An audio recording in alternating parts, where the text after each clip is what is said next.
Friends, welcome to spiritual science YouTube channel. నిన్న ఎక్కడి వరకు ఆపుకున్నామో అక్కడి నుంచి కంటిన్యూ చేద్దాం మాస్టర్స్. రుద్ర ఏడుస్తున్నంతసేపు ఆ వృద్ధుడు రుద్ర వీపు నిమురుతూ ఉన్నాడు. రుద్ర ఆ ఏడుపులో తన వెన్నుముకపై నుంచి కిందకి ఎనర్జీ ప్రవాహాన్ని గమనించాడు. ఏడుపు నాపి రుద్ర స్థిమితపడ్డాడు. వృద్ధుణ్ణి చూశాడు. బాగా గాయాలతో రక్తాలతో నవ్వుతూ ఉన్నాడు, లాఫింగ్ బుడ్డాలాగా. అతడి కళ్ళు దివ్యత్వంతో తొణికిసలాడుతున్నాయి. అవి పరమ శాంతంగా, ఎవ్వరి పట్ల ఏ విధమైన తీర్పులు లేకుండా పూర్తి సానుభూతి, దయతో, క్షమతో నిండి ఉన్నాయి. ఉన్నట్లుండి ఈ ఫకీరు నువ్విక ఎక్కువ కాలం బతకమని అనుకుంటున్నాడు బాబు అన్నాడు వృద్ధుడు. రుద్ర ఒక్కసారిగా షాక్ అయ్యాడు. ఎందుకంటే ఆ వృద్ధుడు ఇంగ్లీష్ మాట్లాడాడు. చూడ్డానికి ముస్లిం యోగిలా ఉన్నాడు. రుద్రకి మాత్రమే తెలుసు తనకి భూమి మీద ఎక్కువ రోజులు లేవని. అంతేకాకుండా ఈ మాటలు భౌతికంగా అతను మాట్లాడలేదు, కానీ తనకు స్పష్టంగా వినిపించాయి. రుద్ర అతని గాయాలకు చికిత్స చేశాడు. వాటిని శుభ్రంగా కడిగి మరి నాకు అంతగా తెలీదు, వచ్చినట్లుగా వీటికి చికిత్స చేస్తున్నాను. త్వరలో మనం ఓ డాక్టర్ని చూసుకుందాం అన్నాడు రుద్ర. వృద్ధుడు నవ్వి, పర్వాలేదు బాబు, ఇందులో సిగ్గుపడాల్సింది ఏమీ లేదు. నువ్వు ఏది చేసినా నీకు వీలైనంత శ్రద్ధగా బాగా చేశావా లేదా అనేదే ముఖ్యం. మనుష్యులు ఎప్పుడూ ఫలితాల పట్ల ఉత్సాహం చూపుతుంటారు. ప్రకృతి నీ ఉద్దేశాలను మాత్రమే తెలుసుకోవాలనుకుంటుంది. ఒక కుక్క తన తోకను సంతోషంగా ఊపుతుంది, అంతేగాని తాను సరిగ్గా ఊపుతున్నానా లేదా, చూడ్డానికి తమాషాగా ఉందా అని చూడదు. దానికి తన యజమానిని ఎలా ప్రేమించాలో మాత్రమే తెలుసు. అలాగే ప్రకృతి, దైవం నీ పనుల పట్ల తీర్పు చెప్పరు. వారికి నీ ఉద్దేశాలు సరైనవా కావా, నీ హృదయం నీ పనుల పట్ల అత్యంత అంకితభావం ఉందా లేదా అని మాత్రమే చూస్తాడు అన్నాడు. రుద్ర ఇంకా ఆశ్చర్యపోతూనే ఉన్నాడు, ఎందుకంటే అతని పెదాలు కదలటం లేదు. కానీ మొత్తం అంతా చక్కగా అర్థమవుతోంది రుద్రకి. వాళ్ళ అమ్మమ్మ చిన్నప్పుడు చెప్పినవి గుర్తొస్తున్నాయి. ఏం చేస్తున్నావు, ఎందుకు చేస్తున్నావు అనేది ముఖ్యం, కానీ ఏం చేసినందుకు ఏం వచ్చింది అనేది కాదు. రుద్ర తన వ్యాన్ ఓ పెద్ద మర్రి చెట్టు కింద ఆపాడు. బాగా నీడగా హాయిగా ఉంది. దాని కొమ్మల మీద కూర్చున్న రకరకాల పక్షులు కిలకిలా రావాలతో ఆహ్లాదంగా ఉంది. నాకు ఆకలిగా ఉంది. నీ నల్ల సంచిలో విస్కీ, జిన్ సీసాలు కాకుండా తినడానికి ఏమైనా ఉన్నాయా అడిగాడు వృద్ధుడు. రుద్ర నవ్వాడు. తన నల్ల సంచి మూత వేసి ఉంది. అయినా అతనికి అందులో ఉన్న వాటి గురించి తెలిసిపోయింది. బ్యాగ్లో నుండి కిట్ క్యాట్ చాక్లెట్ బార్ని తీశాడు రుద్ర. మరు నిమిషంలో చిన్న పిల్లాడిలా ఎంజాయ్ చేస్తూ తినడంలో మునిగిపోయాడు ఆ వృద్ధుడు. సూర్యాస్తమయం కావస్తోంది. వీళ్ళిద్దరూ కదలటానికి ఏమీ తొందర పడటం లేదు. అతడిని బాబా అని పిలవాలని నిర్ణయించుకున్నాడు రుద్ర. మనం ఈ రాత్రి ఇక్కడే ఎందుకు గడపకూడదు బాబా అడిగాడు. అప్పుడప్పుడు బాబా పెదాలు కదులుతాయి. రుద్రకి అర్థమవుతుంది. అప్పుడప్పుడు సైగలు కూడా చేస్తాడు. ఎలా అయినా సరే ఏమాత్రం గందరగోళం లేకుండా రుద్రకి అర్థం అయిపోయింది. వీళ్ళిద్దరి ఈ నిశ్శబ్ద భావ ప్రసారం ఇద్దరిని ఎంతో దగ్గర చేస్తుంది. ఇంతకుముందు ఎప్పుడూ ఎవరితోనూ కానంత దగ్గర అవుతున్నాడు రుద్ర బాబాతో. ఒకటి మాత్రం బాగా అర్థం అయ్యింది రుద్రకి, బాబా బాగా వినగలడు. ఒక్కోసారి రుద్ర పైకి చెప్పకపోయినా బాబా వినగలడు అని కూడా అర్థమైంది. ఎందుకో తెలీదు, బాబా గట్టిగా మాట్లాడాడు. ఎవరైతే ఉరుము గర్జనలు చేయగలరో వారు సీతాకొక చిలుక విశ్వాసాలను కూడా వినగలరు. ఆ రాత్రి ఆ మర్రి చెట్టు కింద గడిపారు. రుద్ర దగ్గర కొన్ని డబ్బాల సూపు, కొన్ని డబ్బాలు ఉడికించిన బీన్స్, చిప్స్, స్టవ్ వగైరా ఉన్నాయి. ఎప్పుడు గదుల్లోనే కాకుండా పర్వతాగ్రాల్లో, పల్లె శివార్లలో ఒంటరిగా గడపడమే రుద్రకి బాగా ఇష్టం. ఆ నిశ్శబ్దంలో తన లోపలికి మునకలేసి అతనికి తెలియని వాటిని కనుక్కోవటానికి ప్రయత్నిస్తాడు. ఎన్నోసార్లు డిప్రెషన్కు గురవుతుంటాడు. తరచుగా చనిపోవాలని కూడా భావిస్తాడు. ఆ నిద్రలో నుంచి ఇంకా ఎప్పుడూ మేల్కోకూడదు అని తలపోస్తాడు. ఈ భూమి మీద కాదు, మరే తలంలోనూ మేల్కోకూడదు అనుకుంటాడు. తాను ఇంకా ఎక్కడ ఉనికిలో ఉండకూడదు అని అనుకుంటాడు. బాధ భరింపనలవి కావటం లేదు. ఏడవాలనుకుంటాడు, కానీ ఏడుపుని ఎంకరేజ్ చేయడు.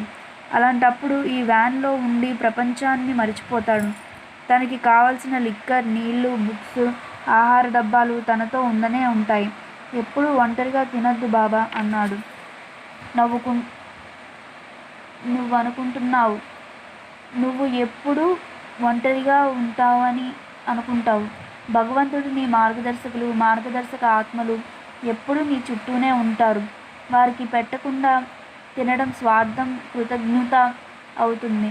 నువ్వు ఏం తిన్నా తాగినా వాళ్ళని ఆహ్వానించు, వారితో పంచుకో. నీ పక్కనే ఉన్న నీకు అనిపించలేదని వాళ్ళని ఆహ్వానించకుండా తినడం ఎంతవరకు సబబు? గుర్తుంచుకో, నువ్వు ఎప్పుడూ ఒంటరివి కావు. నువ్వు అని చేసుకుంటున్నావు. నీ వల్లే అన్నీ అవుతాయనే భ్రమలో ఉంటే నెమ్మదిగా నీ మార్గదర్శకులు నిన్ను వీడి వెళ్ళిపోతారు. ఎందుకంటే ఈ భూమి పైన ఎందరో ఆత్మలు ఆవలి వైపు నుంచి తమకు సహాయం, మార్గదర్శకత్వం అందుతాయని విశ్వసిస్తూ ఉంటారు. నీకు ఏమాత్రమైన విశ్వాసం ఉంటే వాళ్ళని పిలువు. మళ్ళీ నీతో కలవమని అడుగు. నువ్వు పిలిస్తే వాళ్ళు తప్పకుండా వస్తారు. కాకపోతే నువ్వు వాళ్ళ సామీప్యాన్ని నిజంగా కోరుకుంటున్నావని వాళ్ళకు అనిపించాలి. బాబా నవ్వారు. సృష్టి మొత్తంలోనే అందమైన నవ్వు అనిపించింది రుద్రకి. మాస్టర్లు, గైడ్లు నిజంగా మన చుట్టూ ఉన్నారని మీరు అనుకుంటున్నారా? అడిగాడు రుద్ర. మార్గదర్శకులు అంతటా ఉన్నారు. అయితే ప్రతి మానవుడి ఆధ్యాత్మిక, కార్మిక స్థాయిలను బట్టి ఉనికి ఉంటుంది. ఎవరైతే ఉన్నతాత్మలై ఉంటారో వాళ్ళ చుట్టూ పరిణామపరంగా ఎంతో అభివృద్ధి చెందిన ఆత్మలు ఎల్లప్పుడూ వారిని గైడ్ చేస్తూ ఉంటాయి. ఒక పిల్లవాడు మొదటి తరగతిలో చేరినప్పుడు ఎలాగైతే వాడికి తగిన టీచర్ గైడ్ చూస్తాడో, ఎవరైతే మాస్టర్ డిగ్రీ లేదా పిహెచ్డి చేయాలని అనుకుంటారో వాళ్ళకి తగిన ట్యూటరే ఉంటాడు కదా. నేను టీచర్లను పోల్చడం లేదు, వారి ప్రత్యేక నైపుణ్యాలను చెబుతున్నాను. ప్రతి వ్యక్తి ఏ అనుభవాలు పొందాలనుకున్నది, ఏం నేర్చుకోవాలనుకున్నది అన్న దాన్ని బట్టి కూడా ఆధారపడి ఉంటుంది. ఇలా గైడ్స్ మరి కాంతి కార్యకర్తల బాధ్యత ఎన్నో విషయాల మీద ఆధారపడి ఉంటుంది. మీ స్థాయిలు మీ గైడ్లు, మాస్టర్లను నిర్ణయిస్తాయి. ఒక్కోసారి జీవితకాలం అంతా ఒక మాస్టర్ను ఆరాధించి సేవ చేసినప్పుడు ఆ మాస్టర్ ఆ వ్యక్తి యొక్క అన్ని జన్మలలోనూ భౌతికంగా, ఆధ్యాత్మికంగా పర్యవేక్షిస్తూ ఉంటాడు. ఆధ్యాత్మికంగా ఎదుగుదలకు తోడ్పడతాడు. ఈ జన్మలో నువ్వు అతడు లేదా ఆమె గురించి కనీసం చూసి ఉండవు. కానీ నీ మాస్టర్ ఎల్లప్పుడూ నీతోనే ఉంటాడు. ఎలాగైతే ఒక తల్లి తన శిశువు గర్భంలో ఉన్నా లేదా బయటపడిన రోజులు శిశువుగా ఉన్నా లేదా 60వ ఏళ్ళ పుట్టినరోజులు ఉన్నా మానసిక వికలాంగుడైనా ఎలా పోషణ ఇచ్చి కనిపెట్టుకొని ఉంటుందో అలాగా దీనికి వేల రెట్లు ఒక మాస్టర్ ప్రేమ తన రక్షణలో ఉన్న వారి పట్ల ఎక్కువగా ఉంటుంది. అందుకే మనం మన మాస్టర్ లేదా గురువును బ్రహ్మ, విష్ణు, మహేశ్వరులతో పోల్చుతాం. అంతేకాదు, గురువు సాక్షాత్తు భగవంతుడే. తన శిష్యుడు సాక్షాత్తు భగవత్ స్వరూపంగా మార్పు చెందే వరకు శ్రమిస్తాడు. అదే ఒక గురువు లేదా మాస్టర్ యొక్క లక్ష్యం. ఇక నువ్వు ఏమీ అనుకోకపోతే నాకు తినడానికి ఏమైనా ఇస్తావా? మామూలుగానే అతడి కలలు అతడిని కలవరపెట్టాయి. పిల్లల్ని ఎంతో మిస్ అవుతున్నాడు. నాలుకకు రుచి తెలియడం లేదు. దృష్టిలో ఏ రంగులు లేవు. జీవితానికి ఓ లయ, ఓ సంగీతం లేదు. వాళ్ళని ఎంతగా మిస్ అవుతున్నాడంటే చావు కూడా అంత బాధగా ఉండదేమో. నరకం గుర్తొచ్చింది అతడికి. నరకం అంటే ఓ మానసిక స్థితి తప్ప మరేమీ కాదు. మెలకువ వచ్చింది. కళ్ళు ఆ వృద్ధుడి కోసం వెతికాయి, కనిపించలేదు. రుద్ర తన స్లీపింగ్ బ్యాగ్లో నుంచి బయటికి వచ్చాడు. వ్యాన్ దిగాడు. పొలాలు, కొన్ని గొర్రెలు తప్ప ఆ వృద్ధుడి కనిపించలేదు. అతడు తన సమీపంలోనే ఉన్నాడు అనిపిస్తోంది. ఎందుకంటే అతడు పీల్చే పొగాకు వాసన తెలుస్తోంది. రుద్ర ఉదయించే సూర్యుడికి నమస్కరించాడు. ఇంతలో వృద్ధుడు రుద్రకేసి చూసి నవ్వుతూ చూశాడు. నువ్వు నిద్రలో చాలా ఇబ్బంది పెడుతున్నావు. నాలాంటి నెమ్మదస్తుడికి వింతగా ఉంటుంది. నువ్వు చాలా బరువైన సిలువను మోస్తున్నట్లుంది. ఏం బాగలేదు బాబు. సిలువను మోయడం ద్వారా ఎవ్వరూ మంచిగా మారలేదు. నా సోదరుడు కూడా సిలువను మోశాడు. ఆ వృద్ధుడు జీసస్ క్రైస్ట్ గురించి చెబుతున్నాడు అనుకున్నాడు రుద్ర. ఆ వృద్ధుడు ముఖంలోని మృదుత్వం, కళ్ళలోని దయ రుద్ర ఒళ్ళంతా పులకరింత కలిగిస్తూ ఉంది. ఇప్పుడు మీకు ఎలా ఉంది బాబా? అడిగాడు రుద్ర. బాగానే ఉందిలే అంటూ నవ్వారు. రుద్ర నవ్వి వ్యాన్ లోపల వెళ్ళాడు టీ చేయడానికి. నువ్వు చేసే అల్లం టీ తాగితే నేను ఇంకా బాగవుతానులే నవ్వాడు బాబా. రుద్ర వెన్నుముక వెంట గిలిగింతలు పెట్టిన అనుభూతితో వ్యాను దిగి బాబాకి ఎదురుగా నిలబడ్డాడు. నీకు ఎలా తెలుసు నేను అల్లం టీ చేస్తానని అడిగాడు రుద్ర. అబ్బాయి కళ్ళు తెరిచి ఉండు. జాతకం కన్నా బాగా నువ్వు వ్యక్తిని చదవగలుగుతావు. నీ పంచదార టీ డబ్బాల పక్కన అల్లం మింట్ ప్యాకెట్లు చూశాను.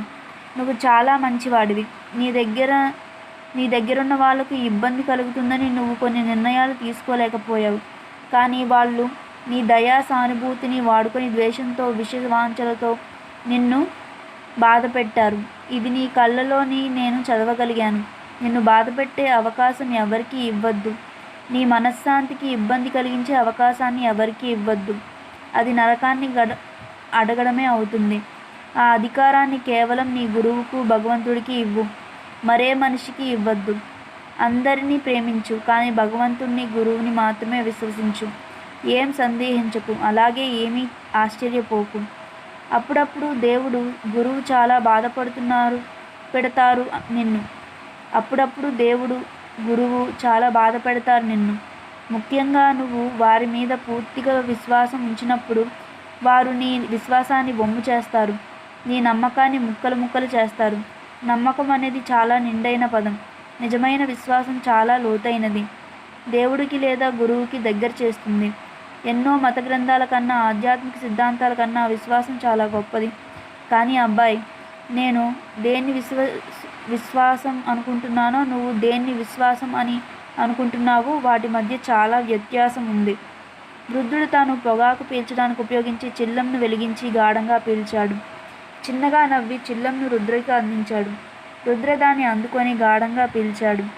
వెచ్చటి పొగ శరీరంలోకి ప్రయాణించింది. పొగాకు తీయటి రుచి నాలికకు తగిలింది.